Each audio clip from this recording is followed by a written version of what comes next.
ఇప్పుడే ఈ హరహర Veeramallu pre release event అనేది చూసాం. పవన్ కళ్యాణ్ గారు మాట్లాడిన మాటలు విన్నాక బా ఇటువంటి నిజంగా పవన్ కళ్యాణ్ గారు ఆయన ఏమనుకుంటున్నారో ఏమో అనిపిస్తుంది. ఆయన అభిమానులు ఎంత పిచ్చోళ్ళని చేస్తున్నారా అనిపిస్తుంది. నిజంగా పవన్ కళ్యాణ్ గారిని నాకు తెలిసి జగన్మోహన్ రెడ్డి గారు అంచనా వేసినట్టుగా ఎవరు అంచనా వేయలేదు అనిపించింది. ఆయన ఈరోజు ఆ ప్రీ రిలీజ్ ఈవెంట్లో మాట్లాడిన మాటలు విన్నాక అసలు పవన్ కళ్యాణ్ గారి పేరు కూడా జగన్ గారు అసలు ప్రతిసారి ఉచ్చరించడు. ఎందుకంటే బికాస్ ఆఫ్ పవన్ కళ్యాణ్ గారి బిహేవియర్ అండ్ నేచర్. ఎందుకంటే పవన్ కళ్యాణ్ గారు సరిగ్గా 2 వారాల క్రితం పాలిటిక్స్లో సినిమాల డైలాగులు తీసుకురావడం మంచి పద్ధతి కాదు, అట్లా సినిమాల్లోకి పాలిటిక్స్ అనేది జొప్పించకూడదు అని చెప్పాడు. ఈరోజు సినిమా ఫంక్షన్లో పొలిటికల్గా జగన్ గారిని టార్గెట్ చేసుకుంటూ ఏ వీల్ ప్రదర్శించారు. ఆ ప్రీ రిలీజ్ ఈవెంట్లో ఏ వీల్ ప్రదర్శించి జగన్ గారిని టార్గెట్ చేసుకుంటూ ఇక జగన్ గారిని ఔరంగజేబు 5 అని చెప్పి పెద్ద పెద్ద డైలాగులతో సంబోధిస్తూ ఇతగాడు ఏదో పెద్ద విజయం సాధించాడని చెప్పి ప్రతి ఒక్క చేత పొగిడించుకోవడాలు. ఇంకా మీకు ఏం నీతి ఉంది, ఏం నిజాయితీ ఉంది, మీ మాట మీద నిలబడే తత్వం ఏది? నిజంగా కంటిన్యూస్గా ఇదిగో ఈ మాట మీద నేను నించుంటానంటాను మీ దగ్గర లేదు. అందుకే జగన్ గారు కనీసం మీ పేరు కూడా ఉచ్చరించరు. వైఎస్ఆర్ కాంగ్రెస్ పార్టీ శ్రేణులు కనీసం నాలాంటి వాళ్ళు కొంతమంది అయినా కానీ ఆలోచించుంటారు. పాపం మా ఏం రత్నం అన్ని డబ్బులు పెట్టాడు, నష్టపోతాడేమో పాపం, అయ్యో ఆయనకు డబ్బులన్నా రావాలని కోరుకున్నాం. మీలాంటి బిహేవియర్ ఉన్న వ్యక్తితోటి ఏం రత్నం గారు కలిసి ఆయన నాశనం అవుతాడేమో భయం వేస్తుంది. ఈయన అంటాడు పవన్ కళ్యాణ్ గారు అభిమానుల నుంచి ఎంత దౌర్జన్యంగా ఈయన తయారైపోయాడు చూడండి. జగన్ గారి హయాంలో 10 రూపాయలు 15 రూపాయలు టికెట్లు అమ్మించాడు భీమ్లా నాయక్కి. అయినా కూడా మీరు డబ్బులు పెట్టి చాలాసార్లు చూశారు. ఈరోజు మీరు 700 పెట్టి, మీరు కోరుకున్నట్టే 700 పెట్టి సినిమా చూడండి, మీరు కోరుకున్న టికెట్ హైక్స్ రావాలని సేమ్ అలాగే 700 పెట్టి మీరు చూడండి అంటాడు. అసలు ఇంత దౌర్జన్యమా? మీ అభిమానులు ఇంత పిచ్చోళ్ళు చేస్తున్నారా? ప్రతి ఒక్క తల్లిదండ్రులు తమ కుమారుడు పూర్తి స్థాయిలో సంపాదించుకొని ఏదైనా 1 రూపాయి దాచిపెట్టుకోవాలి, తమ కుటుంబం పూర్తి స్థాయిలో బాగుపడాలని కోరుకుంటాడు.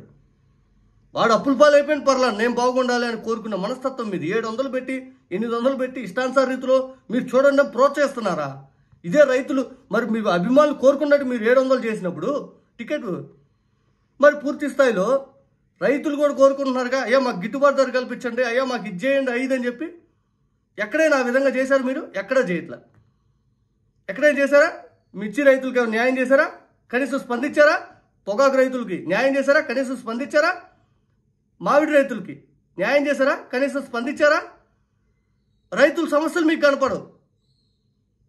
రైతుల సమస్యల గురించి కనీసం ప్రస్తావించే తీరుగోలు లేనంత బిజీ షెడ్యూల్లో మరి సినిమా షూటింగ్లు ఏడాడు ఉన్నారు. ఇక ఈయన అంటాడు మీ సినిమా బాగలేకపోతే జనాలు చూడరు, 10-15 రూపాయలు సి సెంటర్లో ఎవడైనా అమ్ముతాడు.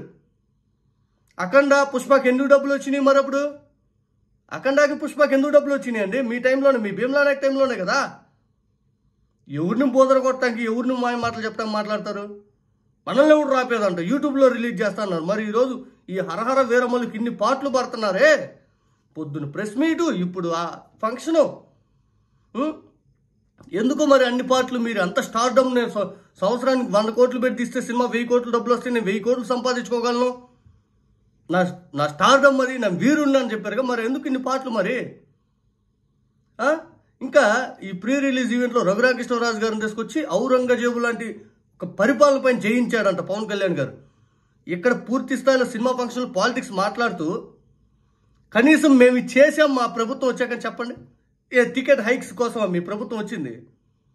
టికెట్ హైక్స్ కోసమా మీ ప్రభుత్వం వచ్చింది? నేను గెలిచాను, జాతీయ స్థాయిలో నిలిచాను, నాకు మోడీ గారు తెలుసు, వాళ్ళు తెలుసు, వీళ్ళు తెలుసు. ఏం తెలిస్తే ఏం ఉపయోగం? మోడీ గారు తెలిసినప్పుడు ఎవరైనా రాష్ట్ర ప్రజలకు ఏమన్నా చేయాలనే ఉద్దేశంతో ఏమన్నా చేశారా? డిప్యూటీ సీఎం పదవి అనేది తెచ్చుకొని మీ అలంకారప్రాయంగా పూర్తి స్థాయిలో సినిమా ఫంక్షన్లో సెక్యూరిటీ, సినిమా షూటింగ్లో security, Z plus protocol, special ఫ్లైట్లు, స్పెషల్ హెలికాప్టరు. ఒక డిప్యూటీ సీఎం పదవి అనేది సినిమా యాక్టర్కి ఇస్తే ఎలా ఉంటుందంటే పొద్దున హైదరాబాదు, మధ్యాహ్నం గన్నవరం, సాయంత్రం మళ్ళీ బ్యాక్ టు హైదరాబాద్. పక్క రాష్ట్రాల నుంచి పరిపాలిస్తాం. ఇది మీరు సాధించిన అతి గొప్ప విజయం. ఇదిగో ఇది మేము సాధించామండి మా ప్రభుత్వంలో అని ఆ సినిమా వేదిక చెప్పుకోవచ్చుగా. అట్లా కాదు, నేను గొప్ప విజయం సాధించాను, మీరే నన్ను నిలబెట్టారు. మరి ఒకప్పుడు ఈ అభిమానులు తిట్టారు మీరు. 2019లో ఇదే అభిమానులు మీ వల్లే నేను ఓడిపోయాను, మీరు ఎట్లాంటి వాళ్ళు కాబట్టి నేను ఓడిపోయాను, ఇదే అభిమానులు తిట్టారు. మరి ఈరోజు వాళ్ళ వల్లే నేను గెలిచానని ఎట్లా చెప్తున్నారు? మీరు అదే పొత్తుతో పోటీ చేస్తుంటే 2019లో మీరు ఎమ్మెల్యే అయ్యేవాళ్ళు ఖచ్చితంగా. మీ ఎమ్మెల్యే ఆ టీడీపీతో కలిసి ఏదో నియోజకవర్గంలో 2 ఓట్లు కలిసి ఎమ్మెల్యే అప్పుడే అయ్యేవాళ్ళు, ఇప్పుడు కాదు. ఇప్పుడేం కొత్తగా మీరేమి పూర్తి స్థాయిలో ఏం చేసేదే ఉండదు. బహుశా రేపు 2029లో మీరు సాధించిన విజయాలు ఏంటో ప్రజలు అడుగుతారు.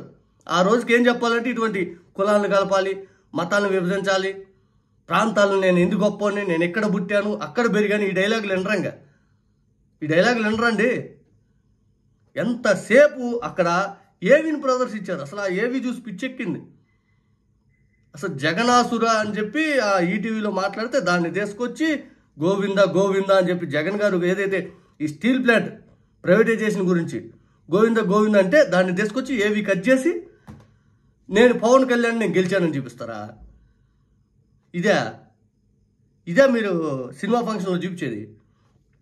ఒళ్ళు మండిన ప్రతి ఒక్కరు వైఎస్ఆర్ కాంగ్రెస్ పార్టీ కార్యకర్తలు ఏమన్నారు తెలుసా? ఈరోజు మేము మీ సినిమాలు గతంలో చూసి తప్పు చేశాము, ఏదైతే మీ సినిమాలు పూర్తి స్థాయిలో 90% పైగా ప్రతి ఒక్క వైఎస్ఆర్ కాంగ్రెస్ పార్టీ కార్యకర్తల నాయకులు, మీ చిరంజీవి గారి సినిమాలు, పవన్ కళ్యాణ్ గారి సినిమాలు అందరు చూసిన వాళ్ళే. ఈరోజు ఎవరు చూడరు, మీరే కోరుకోవట్లా. ఒక నిర్మాత బాగు మీరే కోరుకోవట్లా.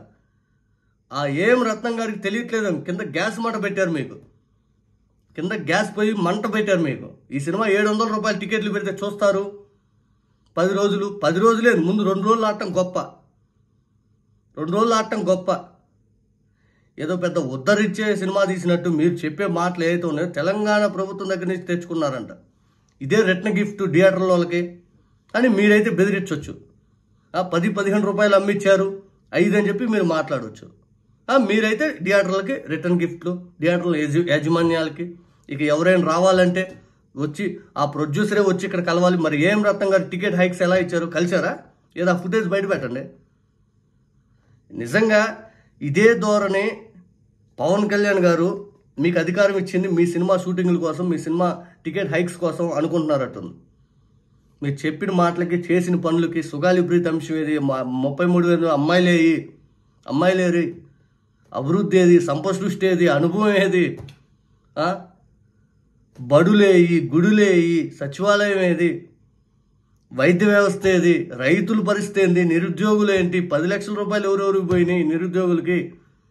ఇక పూర్తి స్థాయి పోర్టుల నిర్మాణం ఎటుపోయిందో, ఫిషింగ్ హార్బర్లు ఎటుపోయిందో, ఉద్దానంద పూర్తి స్థాయి దాన్ని పూర్తిగా ఎలా చేయాలని ఎటుపోయిందో, ప్రాజెక్టులు ఎటుపోయినాయో, ఎన్ని మాటలు చెప్పాము మనం. అమ్మాయి వైపు చూస్తే కన్నెత్తి చూస్తే కొరికేస్తా, పిసికేస్తా, నరికేస్తా అని చెప్పి ఈరోజు పోయి సినిమా షూటింగ్లు చేసుకుంటూ సినిమా డైలాగులు చదువుతూ నేను గెలిచాను. సంవత్సరం దాటిపోయింది, ఇంకా కూడా నేను గెలిచాను. ఇదే భజన.